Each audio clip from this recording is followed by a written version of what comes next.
Hi, and welcome to the We Women Project. Today's podcast is a special one. Pooja runs this wonderful company called the Love Hope Company.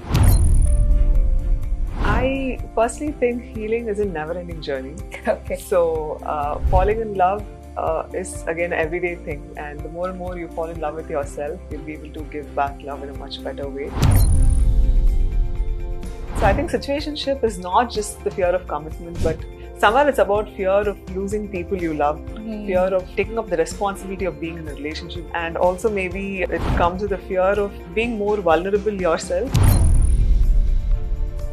Relationship is a lot of work. It's not something that okay, I like you, you like me, and that's not the end of the story. I think you need to keep working on it every single day, and two people coming together, they have their individual journey where the society shapes them, their experiences shape them. At the same time, they need to come together to kind of travel the journey together. So chemistry will create that initial spark, but compatibility is what that decides how long this journey is going to continue.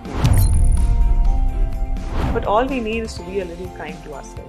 Namma love pannalana, I don't think you'll be able to find love outside or the right kind of love outside. You might still keep ending up in all the wrong places, putting up with a lot of wrong things in relationships. So hope under that is the strength that you get when you want to address it and work yourself through it. Toxic positivity is kind of ignoring that whole scenario and then trying to just move forward. We've spoken about self-love, we've spoken about family, child love, this community love, the partner love. In today's day and age, when you run a company like this, what is the area of love that is battered most?